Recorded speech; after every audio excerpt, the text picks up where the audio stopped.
राजस्थान में विधानसभा चुनाव की डिक्लेरेशन के साथ ही विधानसभा में चुनाव को लेकर सरगर्मियां तेज हो चुकी हैं। हम मांडरगढ़ विधानसभा क्षेत्र की चर्चा के लिए आज बिजोलिया के श्री बालाजी बेकर्स के नज़दीक पहुंचे हैं, जहां हम भाजपा के कुछ पदाधिकारियों से इस विषय में चर्चा करेंगे कि भाजपा और कांग्रेस से वो इस बार किस तरीके के प्रत्याशी को चाहते हैं जो इस बार मांडरगढ़ विधानसभा के रोचक मुकाबले को जन्म दे सके और जनता के बीच में हमेशा चर्चा का विषय रहे। हमारे साथ भाजपा के पूर्व नगर अध्यक्ष जुड़े हुए हैं जो भाजपा में सीनियर नेता के तौर पर जाने जाते हैं। हम उनसे इस संबंध में चर्चा करेंगे। भाजपा की लिस्ट भी लंबी है विधानसभा चुनाव को लेकर।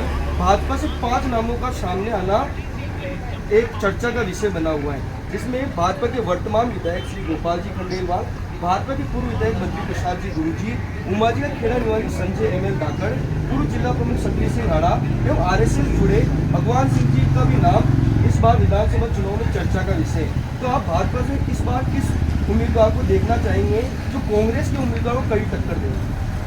हमारा तो कमल का फूल है और जीतेंगे, डंके की चोट जीतेंगे, इसमें कोई दो राय नहीं है। कांग्रेस की जमानत जब्त होगी, जो भी कांग्रेस से खड़ा होगा उसकी जमानत जब्त होगी।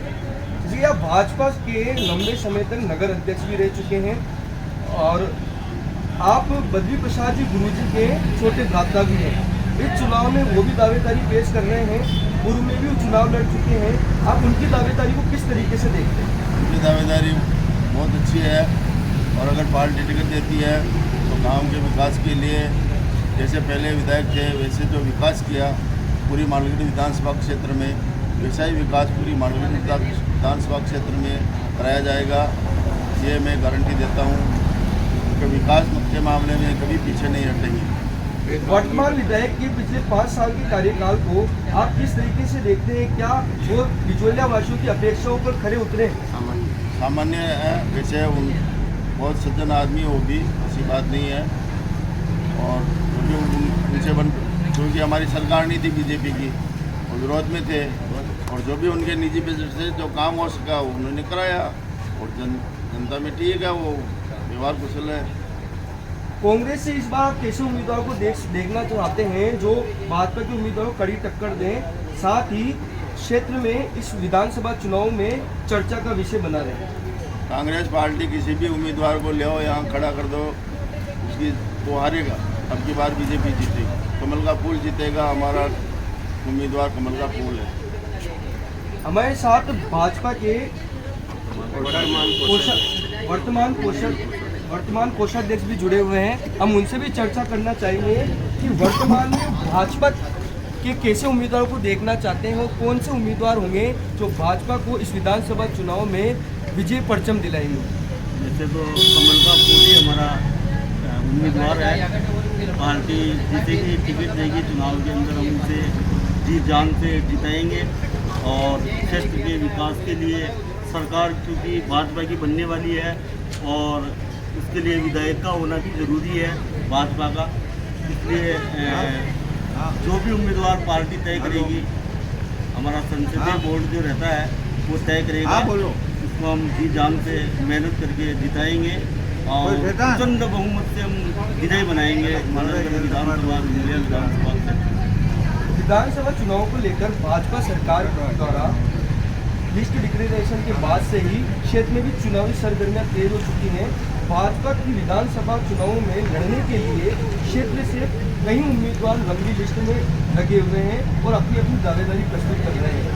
ऐसी चर्चाओं में क्षेत्र के 5 उम्मीदवार काफ़ी चर्चा रख रहे हैं, जिसमें भाजपा के वर्तमान विधायक गोपाल खंडेलवाल, पूर्व जिला प्रमुख शक्ति सिंह हाड़ा, पूर्व विधायक बद्री प्रसाद गुरुजी, स्थानीय उमाजीगढ़ खेड़ा निवासी संजय एमएल धाकड़, साथ ही भगवान सिंह जो आरएसएस से जुड़े हुए हैं। इनके संबंध में आप क्या कहना चाहेंगे? देखिए, पिछले 5 वर्ष जो गोपाल जी खंडेलवाल विधायक रहे, वो एक सामान्य बजट जो उनको मिला उस हिसाब से काम करवाया। ठीक है, बजट कम था, काम भी कम हुआ। जो एक सामान्य बजट मिलता उसी हिसाब से कोई सरकार ने अतिरिक्त बजट नहीं दिया उनको, फिर भी उस हिसाब से भी ये रोड का काम चालू हो गया, बाईपास का, बिजलिया का। ये बहुत बड़ी उपलब्धि है उनके लिए। और संघ से जुड़े हुए हमारे बद्री प्रसाद जी गुरुजी और भगवान सिंह जी दोनों अच्छे। बद्री प्रसाद जी गुरुजी पुराने विधायक रह चुके हैं और काफ़ी वरिष्ठ नेता है, और उनको अगर जिम्मेदारी मिलती है तो निश्चित रूप से पूरे विधानसभा क्षेत्र में विकास की गंगा बहेगी। और बाकी पार्टी के ऊपर निर्णय है, जो जिस किसी को भी वो अपना टिकट देकर भेजे, हम उसको जिताने के लिए तत्पर हैं। भाजपा के नगर अध्यक्ष रहे लंबे समय तक वो प्रहलाद जी सोनी और बिजोलिया ग्राम पंचायत के उप सरपंच रहे भी हमारे साथ हैं। इनसे हम चर्चा करेंगे कि इस बार वो विधानसभा चुनाव में भाजपा और कांग्रेस की तरफ से कैसे उम्मीदवारों को देखते हैं। भारतीय जनता पार्टी से जो भी उम्मीदवार बनता है वो हमारा सर्वमान्य उम्मीदवार होगा। उसको जी जान से जीताने के लिए भरसक प्रयास करेंगे। भाजपा उम्मीदवारों की लंबी लिस्ट है, आप किसी ऐसे उम्मीदवार के लिए बताएं जो कांग्रेस को कड़ी टक्कर दे सकें और इस बार पुनः मानवगढ़ विधानसभा क्षेत्र में भाजपा का परचम फहरा सके। टिकट के दावेदार अनेक हो सकते हैं, सभी अपनी अपनी कोशिश करते हैं, लेकिन पार्टी जिसको उचित समझती है टिकट एक आदमी को ही मिलेगा। जिस किसी को भी मिलेगा, सारे प्रत्याशी जो अभी टिकट के दावेदार हैं वो और क्षेत्र के सभी कार्यकर्ता और जनता भारतीय जनता पार्टी को जिताने के लिए आतुर है। कांग्रेस के भ्रष्ट प्रशासन ने मतलब राजस्थान को बहुत पीछे छोड़ दिया। अभी तक भी यही लग रहा है कि जैसे हम भ्रष्टाचारियों के गढ़ में बैठे हुए हैं। राजस्थान सरकार ने 19 जिलों का नवसृजन किया। भीलवाड़ा जिले के शाहपुरा क्षेत्र को भी नया जिला बनाया गया, जिसमें बिजोलिया क्षेत्र की 3 ग्राम पंचायतों को जोड़ा गया। इसका विरोध हुआ, उसमें एक ग्राम पंचायत को पुनः भीलवाड़ा जिले में शामिल किया गया, लेकिन 2 पंचायतें आज भी यथावत शाहपुरा जिले में शामिल है, जिसका काचोला में भरसक विरोध चल रहा है। आप इस विरोध को किस तरीके से देखते हैं? क्या भाजपा के लिए फायदेमंद होगा और कांग्रेस के लिए क्या नुकसानदायक साबित हो सकता है? जिले बनाना सरकार का काम है, जिला बनाओ, कोई दिक्कत नहीं है, लेकिन उसका पहले इन लोगों को सर्वे करना था, कौन कौन से गांव इसमें आएंगे, कौन कौन से कस्बे इसमें आएंगे। केवल जिला बना दिया, ऐसा नहीं होता। सरकार को क्या कहें, अपने हाथ में लाठी थी, जैसा चाहा वैसा किया, लेकिन अभी भी आंदोलन हुआ है। आंदोलन के कारण से 8 पंचायतें वापस मांडलगढ़ तहसील में आई है। मतलब जो तहसील में गांव शाहपुरा ज़िले में चले गए थे, उनमें से 8 पंचायतें वापस इसमें आई हैं। और निश्चित तौर से जितनी भी पंचायतें हैं, भारतीय जनता पार्टी की सरकार बनने के बाद में जो बिजोलिया पंचायत समिति की 2 पंचायतें नहीं आ पाई है, उनको शाहपुरा से निकाल कर भीलवाड़ा जिले में ही यथावत रखने का प्रयास किया जाएगा और डंके की चोट पर भीलवाड़ा जिले में ही उनका स्थान निर्धारण किया जाएगा। वर्तमान विधायक भाजपा से जुड़े हुए श्री गोपाल जी खंडेलवाल हैं, उनके कार्यों को आप किस तरीके से देखते हैं? 1 से लेकर 10 तक में आप उनको कितने नंबर देना चाहेंगे? नंबर पूरे भी मिल सकते हैं, नंबर 0 भी मिल सकते हैं।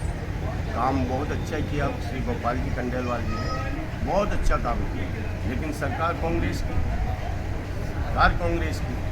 बाजे कांग्रेस के ही बाजेंगे।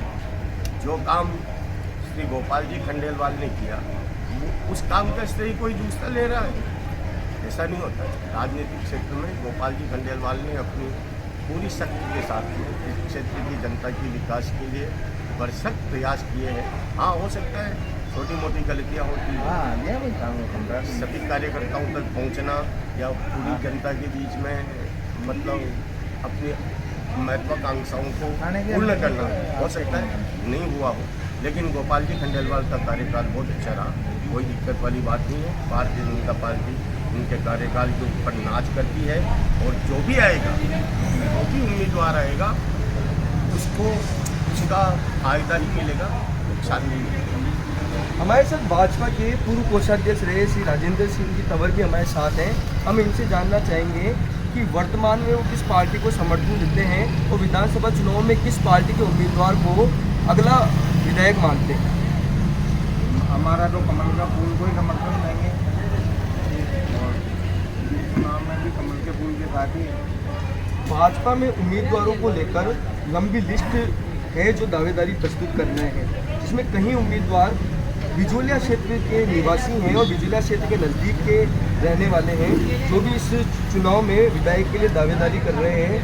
आप इस चुनाव को किस तरीके से देखते हैं और कैसे लोगों को विधायक के तौर पर देखना पसंद करेंगे? भारतीय जनता पार्टी परिवारवाद की पार्टी नहीं है, इसलिए इसमें अनेक कार्यकर्ता अपनी दावेदारी रख रहे हैं, जिसमें पुरुषों के साथ साथ महिलाएं भी हैं।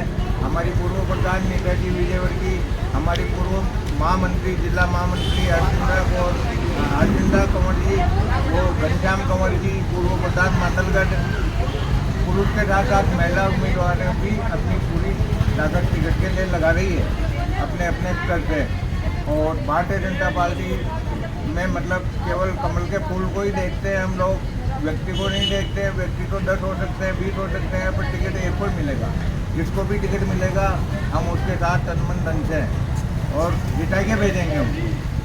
कांग्रेस की तरफ से इस बार पूर्व विधायक विवेक धाकड़ भी अपनी दावेदारी प्रस्तुत कर रहे हैं। क्षेत्र की राजनीति में वो एक अपना अच्छा मुकाम रखते हैं और उनका एक अच्छा वर्चस्व है। आप इसे किस तरीके से देखते हैं? क्या अगर उनको टिकट मिलता है तो भाजपा के उम्मीदवार को कड़ी टक्कर दे पाएंगे?